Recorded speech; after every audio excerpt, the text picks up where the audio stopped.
Hello everyone, start करेंगे chapter आज circulation इन animals या फिर body fluids and circulation. Chapter का नाम body fluids and circulation. Chapter का नाम देख के हमें समझ आ रहा है कि बॉडी के फ्लूइड्स हैं और उनका सर्कुलेशन है। तो इसके अंदर हम कई चीज़ों के बारे में पढ़ते हैं। जैसे सबसे पहले तो हम ब्लड के बारे में पढ़ते हैं, ऐसे लिम्फ के बारे में जानते हैं। लिम्फ को हम टिश्यू फ्लूइड के नाम से भी जानते हैं, टिश्यू फ्लूइड। फिर इसमें कुछ सर्कुलेटरी पाथवेज है ना, सर्कुलेटरी पाथवेज के बारे में पढ़ेंगे। सर्कुलेटरी पाथवेज, डबल सर्कुलेशन के बारे में जानेंगे। डबल सर्कुलेशन है ना, कार्डियक साइकिल भी पढ़ते हैं इसमें हम। तो regulation of cardiac activity, regulation of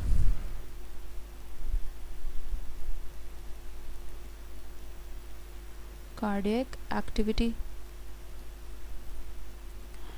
और लास्ट में हम पढ़ेंगे इनमें disorders, disorder of circulatory system.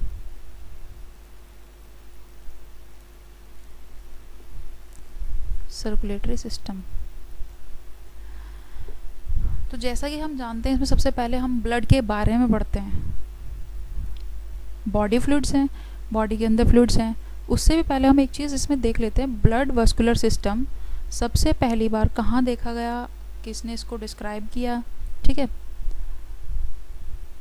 देखते हैं, तो पॉइंट बना के लिखेंगे। ब्लड वस्कुलर सिस्टम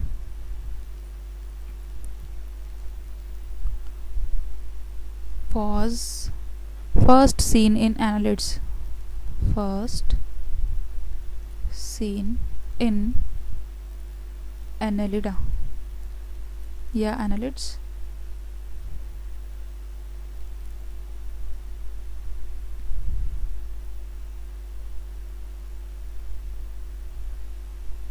जैसे इसका एग्जाम्पल होता है अर्थवॉर्म, एनेलिडा का एग्जाम्पल अर्थवॉर्म। ठीक है,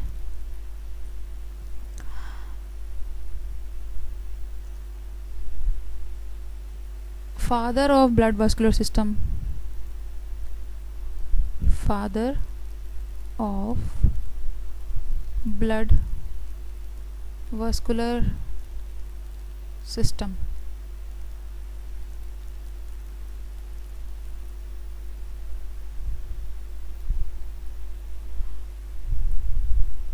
विलियम हार्वे। विलियम हार्वे को father of blood vascular system कहा जाता है।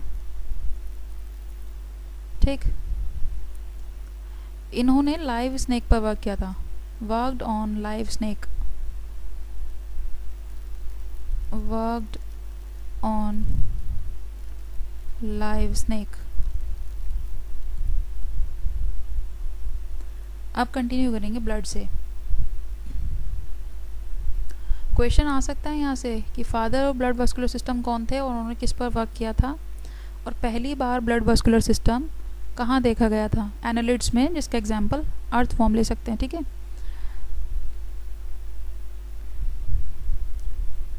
स्टार्ट करते हैं ब्लड से।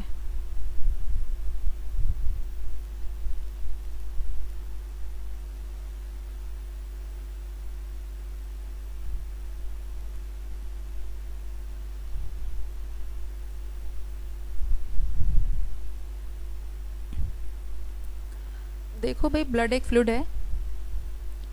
ब्लड क्या है? फ्लूइड है। तो ब्लड को मैं स्पेशलाइज्ड कनेक्टिव टिश्यू भी कह सकती हूँ। Blood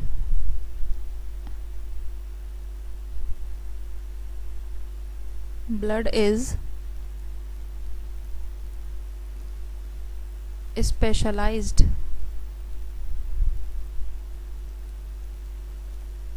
connective tissue. Blood is specialized connective tissue. इसका कलर कैसा होता है? खून का रंग कैसा होता है भाई? लाल होता है. तो ब्रिक रेड कलर. कैसा कलर होता है? Brick red colour. Lightest tissue होता है बॉडी का. Lightest tissue of body.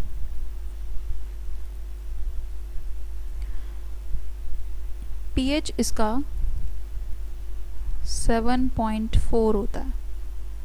7.4. तो ये बफर जैसा एक्ट करता है, बफर की तरह बिहेव करता है. Act as buffer. यार एल्कलाइन भी बोल सकते हो, लेकिन बफर बोलोगे तो ज़्यादा अच्छा होता है. derived from mesoderm. derived from mesoderm. हम पहले भी पढ़े हैं 3 लेयर्स के बारे में. Ecto, endo, meso. आउटर वाली एक्टोडर्म, अंदर वाली एंडोडर्म, बीच में जो होती है वो मीज़ोडर्म. तो ये 3 तरह की हमने लेयर्स के बारे में पढ़ा है. ठीक है, एक्टोडर्म, एंडोडर्म और मीज़ोडर्म. तो बाहर वाली आउटर वाली एक्टो, इनर वाली एंडो और मिड वाली मीज़ोडर्म. ठीक है. अब ये वाटर से ज़्यादा हैवी होता है, हैवियर देन वाटर.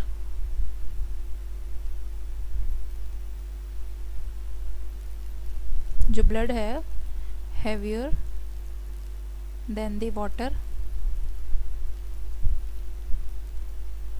इसीलिए हम इसको फ्लूइड कहते हैं. That's why we called it fluid.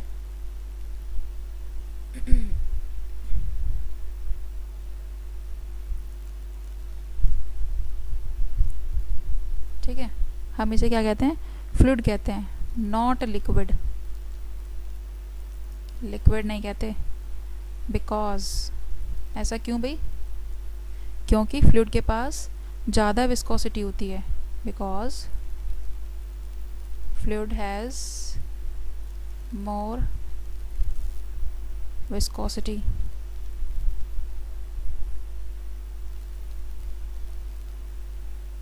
मतलब जो फ्लूइड होता है वो थोड़ा गाढ़ा होता है कंपेयर टू लिक्विड. इसलिए ब्लड क्या है? ब्लड एक फ्लूइड है. अगर मैं यहाँ पे क्वेश्चन पूछूं, तुमसे क्वेश्चन पूछूं, which is the specialised connective tissue, which is the specialised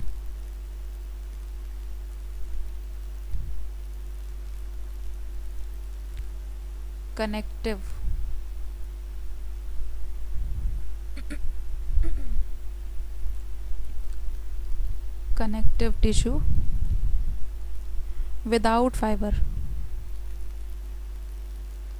without fiber. Answer क्या होगा? इसका आंसर होगा ब्लड.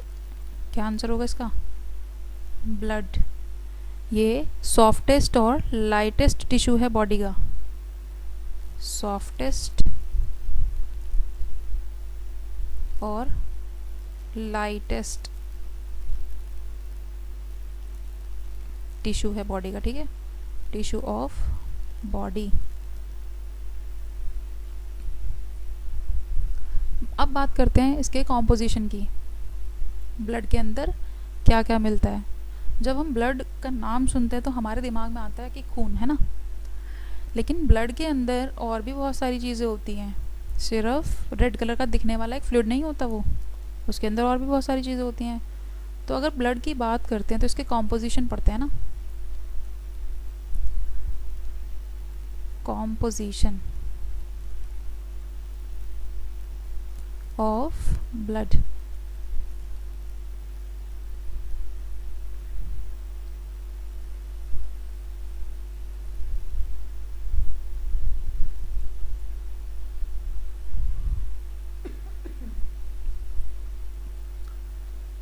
देखो, ब्लड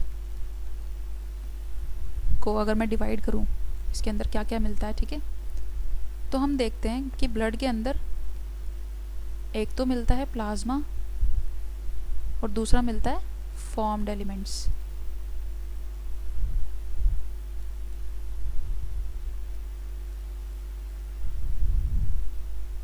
एक तो मिलता है प्लाज्मा और दूसरा मिलता है फॉर्म्ड एलिमेंट्स।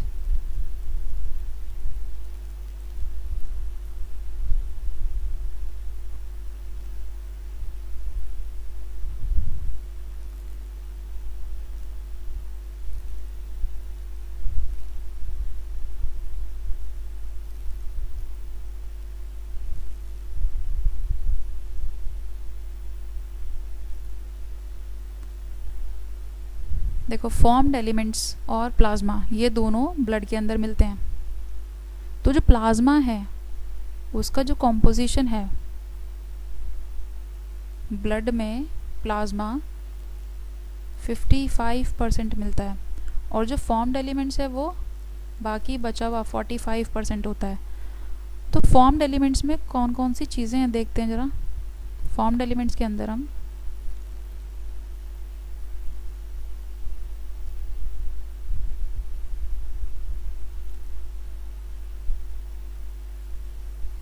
पहला पढ़ते हैं फॉर्म्ड एलिमेंट्स में। देखो, इसमें आती है आरबीसी, डब्ल्यूबीसी और प्लेटलेट्स। ठीक है, आरबीसी, डब्ल्यूबीसी और प्लेटलेट्स। अब अगर प्लाज्मा की बात करी जाए तो इसमें प्लाज्मा के अंदर देखते हैं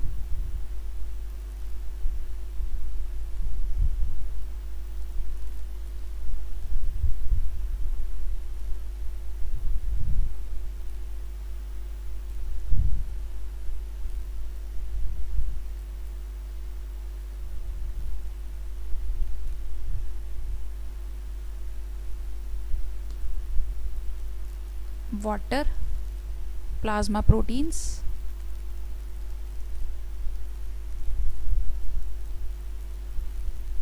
और बाकी चीज़ें जो हैं वो अदर्स में आ जाएंगी, है ना। जैसे आयंस हो गए, इसके अंदर अमीनो एसिड्स हो गए, बाकी बची हुई चीज़ें किस में आएंगी, अदर्स में ले लेते हैं हम, है ना।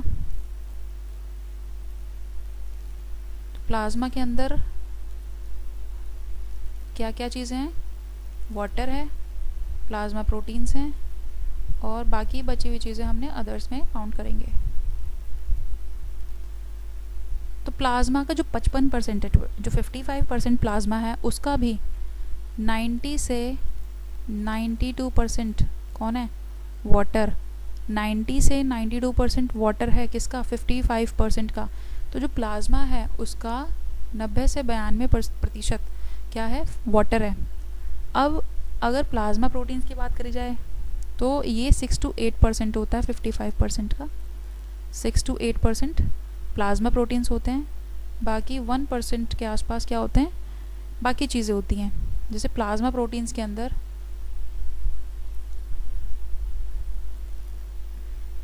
एल्ब्यूमिन,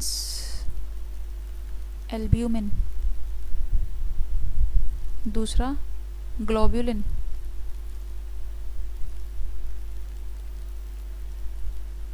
है ना, फिर प्रोथ्रोम्बिन,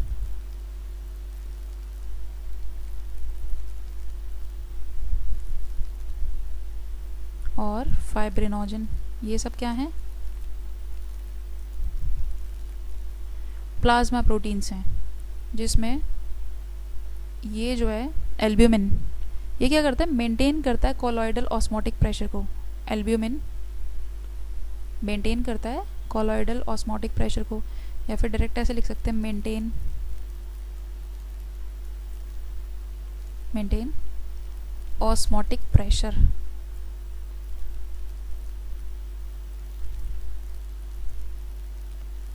या फिर ऑस्मोटिक बैलेंस को बना के रखता है, ठीक है।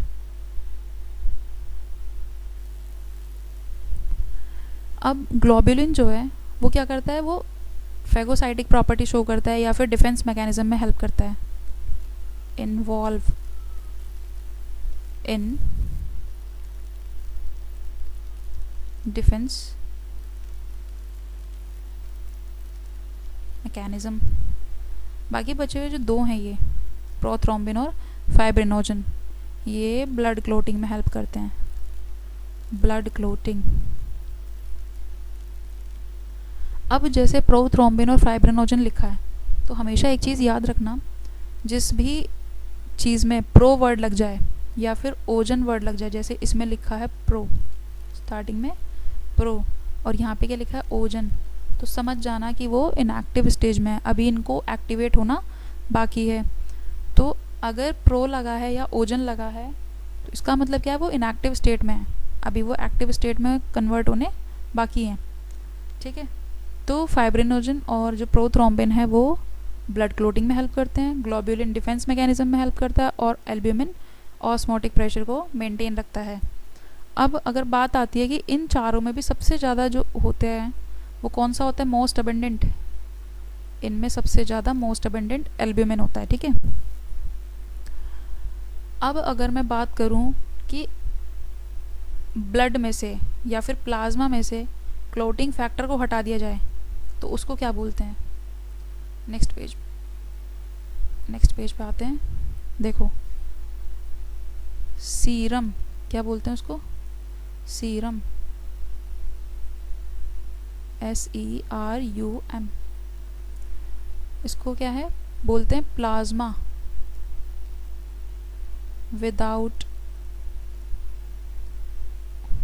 Clotting factor,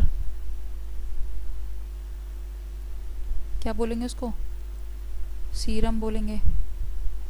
plasma without clotting factor को बोलते हैं सीरम। ठीक है, अब जैसे हमने पढ़े एल्ब्यूमिन, ग्लोब्यूलिन, फाइब्रिनोजन और प्रोथ्रोम्बिन, तो ये सारे के सारे प्लाज्मा प्रोटीन्स कहाँ बनते हैं, लिवर के अंदर बनते हैं। ठीक है, ऑल दी प्लाज्मा प्रोटीन्स, लिख लेते हैं इस पॉइंट को, स्टार बना के लिखेंगे ना।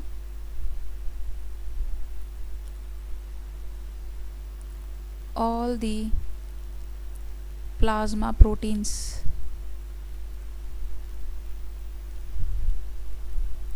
synthesized are synthesized in liver।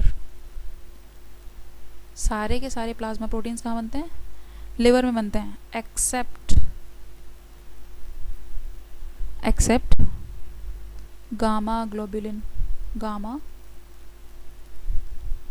Globulin which is synthesised in spleen, जो कि कहाँ बनता है, स्प्लीन में बनता है, which is synthesised in spleen.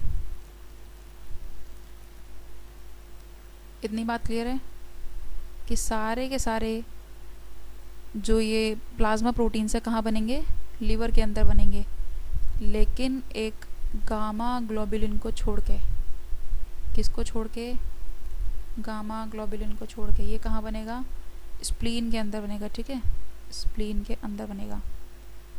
ठीक, तो ये क्या है, ब्लड का कॉम्पोजिशन है। ठीक है,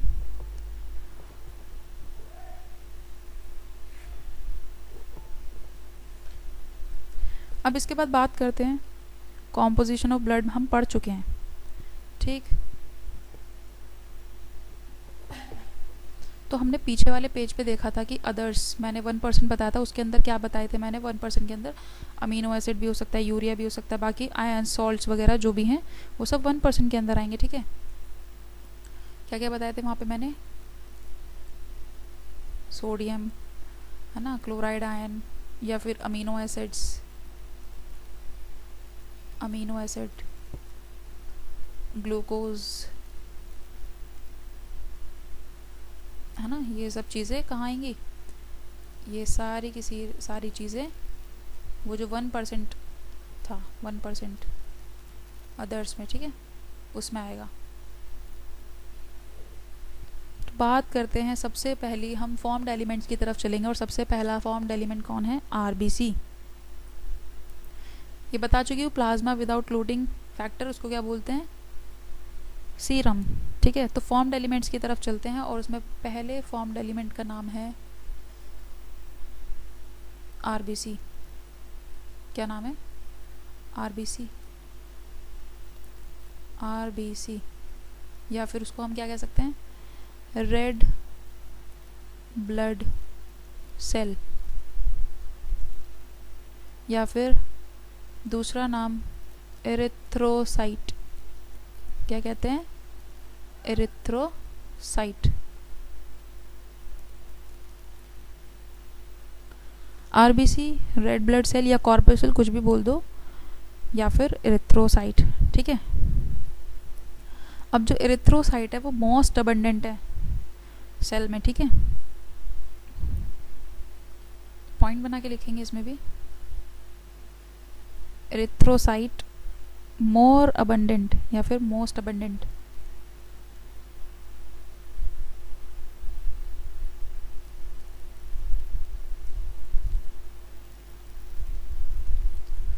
इन ऑल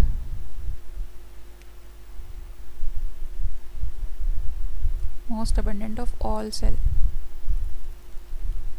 in blood। ठीक है, अब अगर इनकी काउंटिंग की बात करी जाए,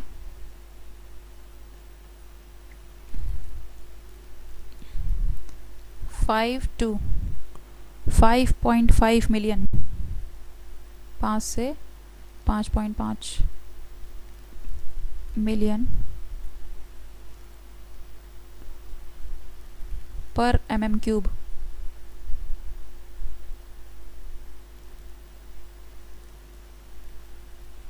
ठीक है, इनका लाइफ स्पेन सभी जानते हैं। वैसे अगर हम बात करें 5 to 5.5 मिलियन की, तो ये होता है मेल के अंदर, लेकिन अगर इसकी काउंटिंग फीमेल के अंदर करी जाए तो 4 to 4.5 मिलियन पर mm3 इन फीमेल। ठीक है, अब देखें अगर इसकी बात कि ये 5.5 मिलियन, 5 to 5.5 मिलियन मेल में है और 4 to 4.5 मिलियन फीमेल्स के अंदर है। लाइफ स्पैन, इसका लाइफ स्पैन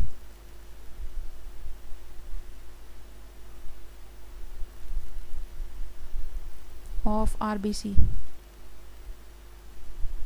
120 डेज।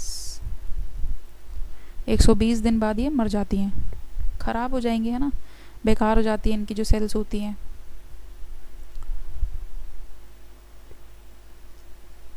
अब इसकी शेप की बात करें अगर, तो आरबीसी की जो शेप होती है कैसी होती है? Biconcave, biconcave shape होती है। ठीक है,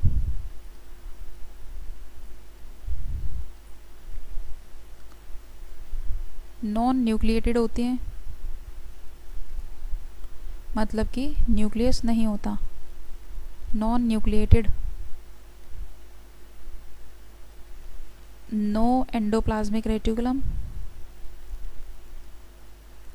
ऑर्गेनेली जो होती है एंडोप्लाज्मिक रेटिकुलम।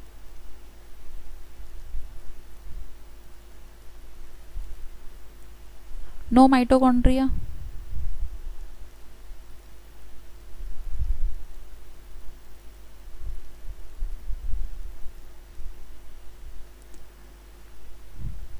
इन मैमल।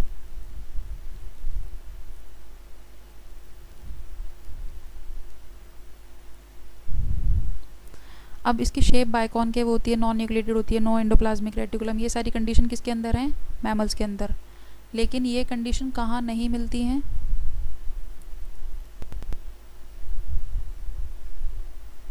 इनका एक एक्सेप्शन है, एक्सेप्ट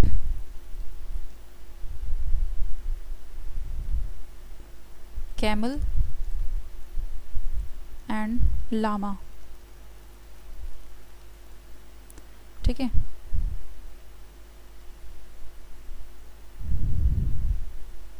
तो इसके लिए एक पॉइंट लिख लेते हैं। अदर वर्टिब्रेट्स, बाकी जो अदर वर्टिब्रेट्स होते हैं, अदर वर्टिब्रेट्स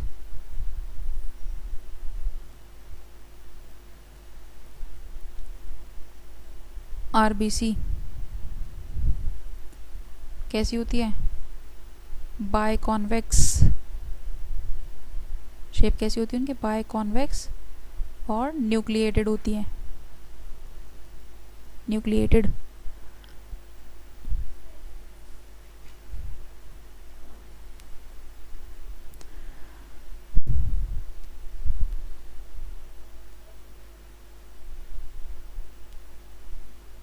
तो आरबीसी कैसी शेप की होती है? हमारे अंदर जो मैमल्स होते हैं उनके अंदर आरबीसी बाइकॉनकेव शेप की होती है, विदाउट न्यूक्लियस होती है। लेकिन जो कैमल और लामा होते हैं उनमें बाइकॉन्वेक्स शेप की होती है और न्यूक्लियस के साथ होती है ना, न्यूक्लिएटेड होती है। जो बाकी वर्टिब्रेट्स होते हैं उनमें बाइकॉन्वेक्स शेप होती है और न्यूक्लिएटेड होती है आरबीसीज, ठीक है। अब जो इनकी यूनिक तरीके की शेप जो बनी है वो किसके लिए बनी है? ये किसके लिए फंक्शनिंग करते हैं? ऑक्सीजन को ट्रांसपोर्ट करने के लिए हेल्प करते हैं, ठीक है। अगर मैं बात करूँ आरबीसी की शेप की, तो वो हमारी बॉडी के अंदर कैसी होती है? बाइकॉनकेव शेप की होती है, ऐसी, है ना, ऐसी दिखती है। कैसी शेप है ये?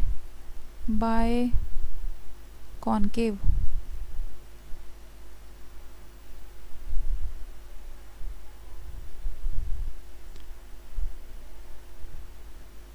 क्या करती है आरबीसी? क्या करती है आरबीसी? हेल्प इन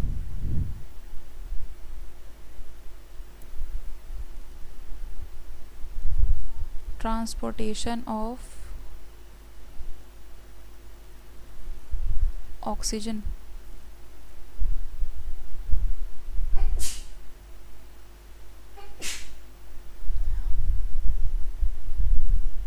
ऑक्सीजन। देखो आरबीसी बनती कहाँ है ये देखते हैं ना। आरबीसी फॉर्मेशन फीटस की स्टेज में है ना। इन फीटस बिगिंस मेनली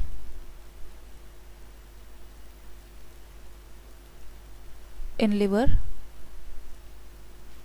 जब फीटल स्टेज में आरबीसी फॉर्मेशन स्टार्ट होती है तो वो लिवर में स्टार्ट हो जाती है, ठीक है।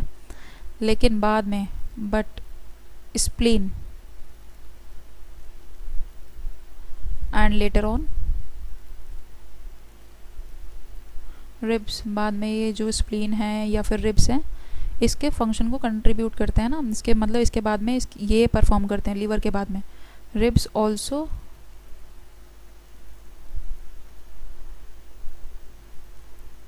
Contribute to this. और इसके बाद में भी क्या होता है? Later on RBC is secreted by, कौन सिक्रेट करता है? Red bone marrow.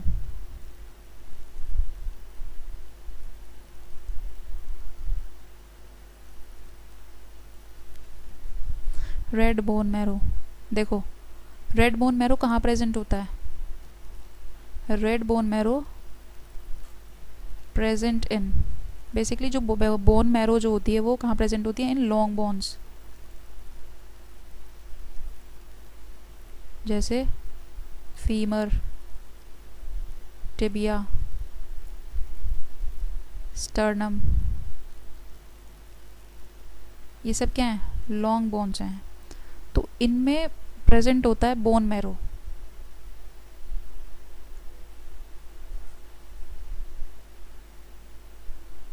देखो बोन, लॉन्ग बोन बनाते हैं।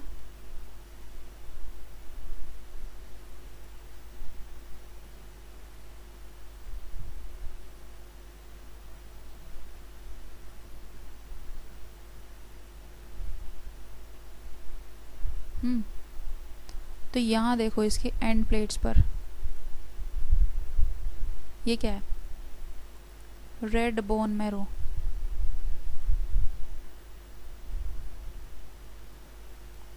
और ये क्या बनाती है? यही बनाती है आरबीसी। आरबीसी तो जो स्टार्टिंग की जो स्टेज है वो कैसी होती है? इमेच्योर होती है। इमेच्योर आरबीसी बनती है। जो पहले आरबीसी बनती है वो कैसी होती है? इमेच्योर टाइप होती है, ठीक है। अब जो ये इमेच्योर आरबीसी है इसकी शेप कैसी होगी? बाय कॉन्वेक्स शेप होगी, है ना। शेप कैसी होगी इनकी? By convex. तो इमेच्योर भी हैं और बाय कॉन्वेक्स भी हैं। शेप कैसी है इसकी? Biconvex. और न्यूक्लियस भी प्रेजेंट होगा तो न्यूक्लिएटेड, ठीक है। अब जब इमेच्योर स्टेज में है तो बाय कॉन्वेक्स शेप है और न्यूक्लिएटेड है, मतलब कि न्यूक्लियस प्रेजेंट है इनके अंदर।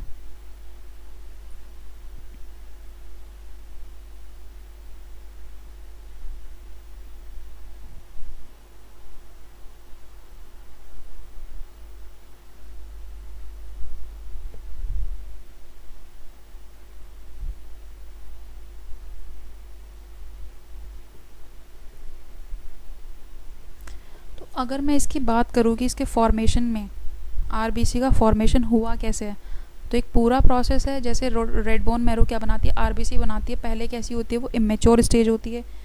तो जो इमेच्योर स्टेज जो होती है, अभी देखते हैं इसमें पूरा प्रोसेस लिखते हैं, ठीक है। Process of formation of RBC.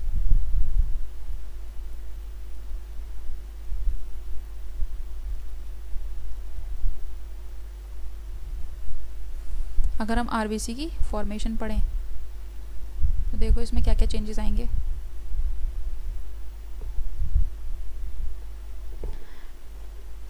पहले जो इसमें रेड बोन मैरो जो होती है इसमें प्रिमिटिव सेल्स प्रेजेंट होती हैं। दोबारा से बनाएंगे रेड बोन मैरो, रुको एक सेकेंड।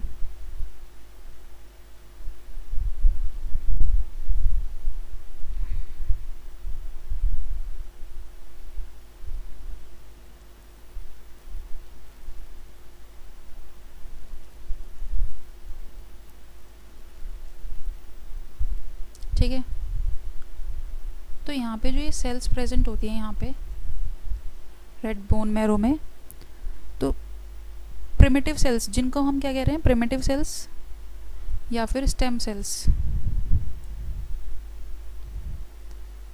प्लूरोपोटेंट स्टेम सेल्स, क्या बोलेंगे इनको? Pluripotent stem cell. Pluripotent stem cells, या फिर क्या कह रहे हैं? प्रिमिटिव सेल, ठीक है। और ये प्लूरोपोटेंट स्टेम सेल्स कहाँ प्रेजेंट है? In bone marrow. In bone marrow. अब क्या है, इन्हीं प्लूरोपोटेंट स्टेम सेल से क्या बनेगी? एक स्टार्टिंग में जो सेल बनेगी, यहाँ से एक सेल बनेगी जिसके अंदर न्यूक्लियस भी होगा,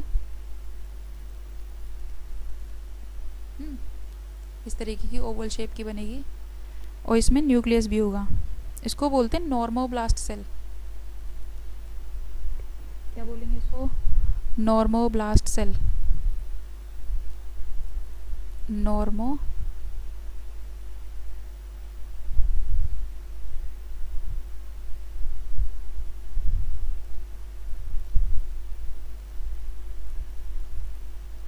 ब्लास्ट सेल, ठीक है।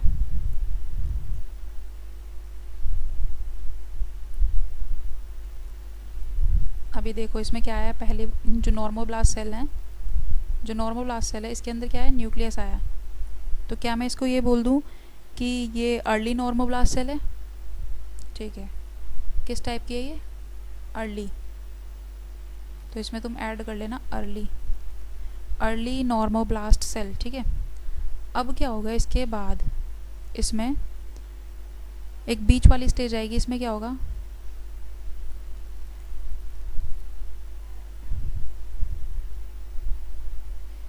ये न्यूक्लियस ऐसे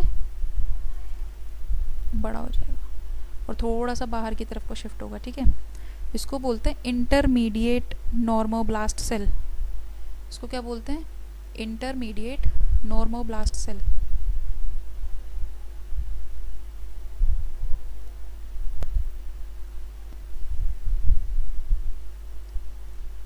इंटरमीडिएट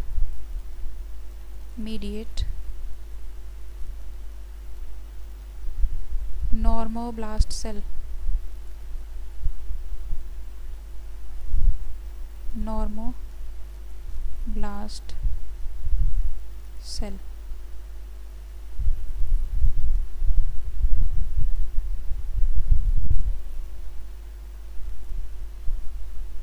अब क्या होगा, इसके बाद जो सेल स्टेज आएगी उसमें देखते हैं।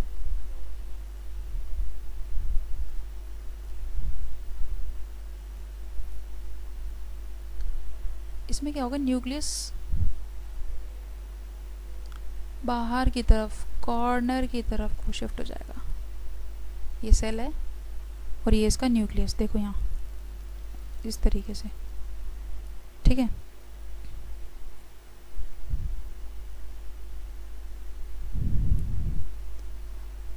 इस वाली स्टेज का नाम होता है नॉर्मोब्लास्ट लेट वाली।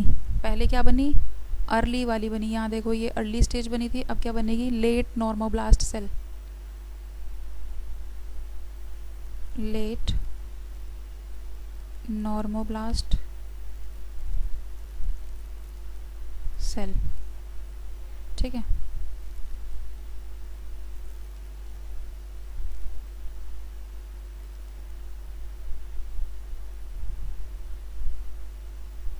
अब इसके बाद रेटिकुलोसाइट स्टेज आएगी।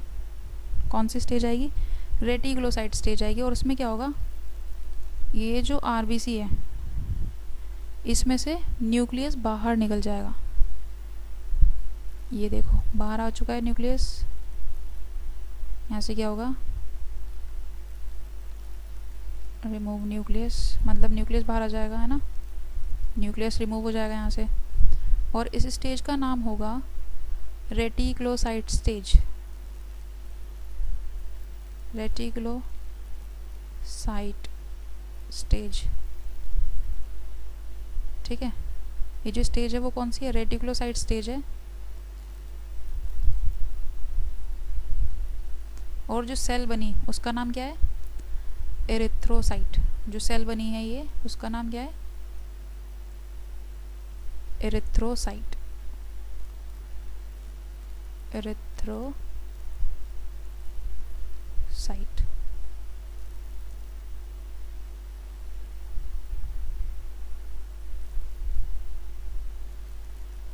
ठीक है। तो फॉर्मेशन देखिए आरबीसी की कैसे होगी कि जो रेड बोन मैरो है, जो ये रेड बोन मैरो है, यहाँ पे सेल्स प्रेजेंट होती हैं जिनका नाम होता है pluripotent stem cells bone marrow में, जिनका नाम दूसरा हम क्या कह सकते हैं, प्रिमिटिव सेल्स। इनमें क्या होता है कि ये सेल बनाती हैं जिनका नाम है अर्ली नॉर्मोब्लास्ट सेल। इनमें क्या होता है, न्यूक्लियस प्रेजेंट होता है। फिर इसके बाद क्या है, इंटरमीडिएट नॉर्मोब्लास्ट सेल स्टेज आती है। फिर इसमें कॉर्नर साइड में बाहर की तरफ को, पेरिफेरल साइड में न्यूक्लियस बाहर की तरफ निकलने के लिए होता है, तो उस वाली स्टेज को बोलते हैं लेट नॉर्मोब्लास्ट सेल। इस वाली सेल को क्या बोलेंगे, लेट नॉर्मोब्लास्ट सेल। फिर एक स्टेज आएगी रेटिकुलोसाइट स्टेज। इसमें क्या होता है, न्यूक्लियस रिमूव हो जाता है, न्यूक्लियस रिमूव हो जाता है। और कौन सी स्टेज आती है, एरिथ्रोसाइट स्टेज। रेटिकुलोसाइट स्टेज आती है और बाद में क्या बनती है, एरिथ्रोसाइट, मतलब कि आरबीसी, रेड ब्लड सेल बन जाती है ऐसे, ठीक है। अब बात है कि ये जो न्यूक्लियस रिमूव हो रहा है, हो क्यों रहा है, न्यूक्लियस इसलिए रिमूव हो रहा है यहाँ पर। और जो इसकी सेल की जो शेप है वो भी जो चेंज हो रही है, वो किस तरीके से शेप हुई है, ये शेप देखो ऐसे बन जाती है। जैसे न्यूक्लियस रिमूव होता है तो बाइकॉनकेव शेप बन जाती है। कैसी शेप हो जाती है, बाइकॉनकेव, ठीक है। और बाइकॉनकेव शेप के साथ ही कैसी हो जाती है, नॉन न्यूक्लिएटेड। पहले कैसी थी, न्यूक्लिएटेड,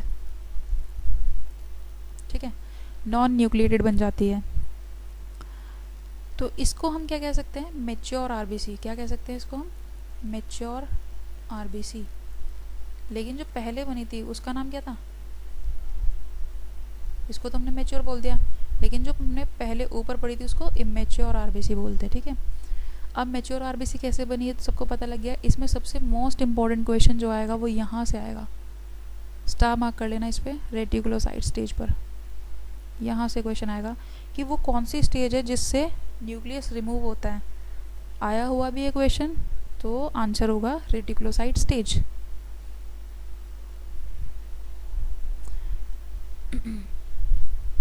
देखो 33 to 34%, 33 to 34% volume of RBC is covered by hemoglobin। RBC है, आरबीसी में क्या प्रेजेंट है, हीमोग्लोबिन। अब अगर मैं बात करूँ हीमोग्लोबिन, तो क्या है, पिगमेंट है। हीमोग्लोबिन कहाँ प्रेजेंट है, आरबीसी के अंदर। तो ये कितने पार्ट से मिलके बना होता है, ये 2 पार्ट से मिलके बना होता है, हीम प्लस ग्लोबिन से। एक पार्ट है हीम और दूसरा नाम ग्लोबिन। तो जो हीम पार्ट है वो आयरन पार्ट है, और जो ग्लोबिन है वो प्रोटीन पार्ट है। क्वेश्चन यहाँ ये आ सकता है कि इसमें से कौन सा प्रोटीनिशियस पार्ट है। तो ग्लोबिन जो है वो प्रोटीन पार्ट है, और जो हीम है वो आयरन पार्ट है।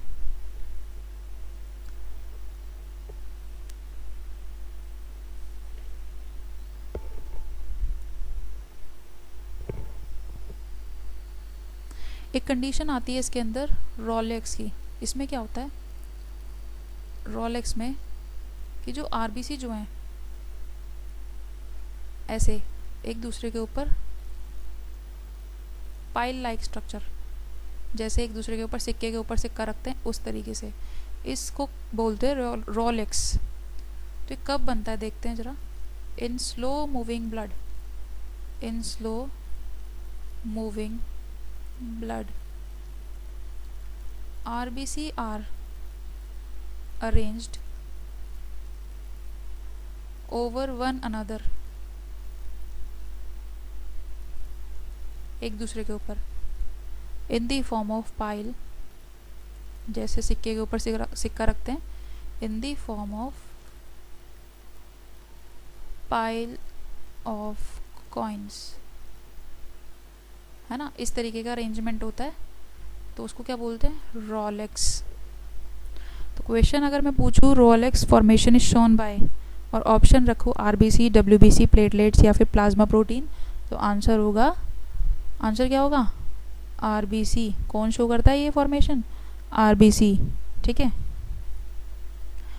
देखो ह्यूमन आरबीसी, ह्यूमन आरबीसी जो है 7 माइक्रोमीटर इन डायमीटर होती है, और इसका एवरेज लाइफ स्पैन हम पढ़ चुके हैं 100 से 120 दिन या फिर 120 दिन। ठीक है, तो ये जो आरबीसी है वो कहाँ जाती है, आफ्टर 120 डेज स्प्लीन में जाती है। ठीक है, तो 120 डेज के बाद ये कहाँ जाएगी, स्प्लीन में जाएगी। स्प्लीन ऐसे समझो, ये क्या है, स्प्लीन। अब आरबीसी है, उसकी ऐसी शेप है। अब क्या है, इसकी जो सेल है, ठीक है, ये जो सेल है, ग्लूकोज ट्रांसपोर्ट चैनल जो है, ये इसके ख़राब होने लग जाते हैं, ये इसका ये वर्क करना बंद कर देते हैं, बेकार हो जाती है जो इसकी आउटर लेयर है। और फिर जब ये ख़राब हो जाती है तो ये कहाँ जाती है, जो स्प्लीन होती हैं यहाँ पे, स्प्लीन की जो वेन्स होती हैं, स्प्लीनिक वेन जिनको हम बोलते हैं, क्या बोलते हैं, स्प्लीनिक वेन्स। इनका नाम क्या है, स्प्लीन के अंदर जो है क्या है, स्प्लीनिक वेन। ठीक है, तो जो आरबीसी है ये ऐसे ब्लड वेसल्स के थ्रू जाती हैं, ऐसे मूव कर रही होती है ब्लड वेसल्स में। तो जब ये यहाँ आती हैं तो ये क्या है, यहाँ पर आकर बाहर नहीं जा पाती, क्योंकि इनकी जो स्किन की प्रॉपर्टी है वो लूज़ हो जाती है यहाँ पे, और यहाँ पे नहीं, मतलब 120 डेज़ के बाद ही। फिर क्या है, यहाँ पे फेगोसाइटिक सेल्स प्रेजेंट होती हैं, और फेगोसाइटिक सेल्स जो होती हैं वो क्या करती हैं, इनको किल करती हैं, ये इन पे इफ़ेक्ट डालती है अपना, है ना, इनको सबको यहाँ पे मार गिराती हैं यहीं पे, तो सारी की सारी सेल्स को यहीं पे ख़त्म कर देती हैं। तो 120 डेज़ का इनका लाइफ स्पैन होता है। अब इसी वजह से जो ये स्प्लीन है, इसके पास क्या है, फैगोसाइटिक सेल्स हैं, इसी वजह से यहाँ पे क्या हो जाती हैं, इसको खा जाती है, किल कर जाती हैं। इसीलिए इसका दूसरा नाम क्या होता है स्प्लीन का, ग्रेवयार्ड ऑफ आरबीसी। क्या बोलते हैं इसको, ग्रेवयार्ड ऑफ आरबीसी। ठीक है, अब डब्ल्यूबीसी की बारी आती है। हम क्या पढ़ चुके हैं, आरबीसी पढ़ चुके हैं, बात करते हैं डब्ल्यूबीसी। दूसरा नाम वाइट ब्लड सेल, और क्या कह सकते हैं इसको हम, ल्यूकोसाइट। जैसे हमने आरबीसी को बोला था रेड ब्लड सेल या फिर इरिथ्रोसाइट। ठीक है,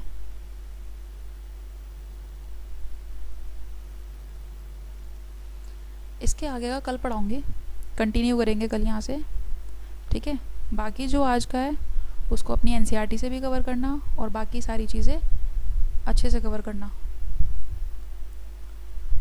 एनसीईआरटी से भी कवर करना। ठीक है, उसको जितना भी पढ़ लिया है वो सारा एनसीईआरटी से भी रीड करना, रीड एनसीईआरटी। ठीक है, बाकी क्वेश्चंस लगाने हो एमसीक्यू बेस्ड तो एमसी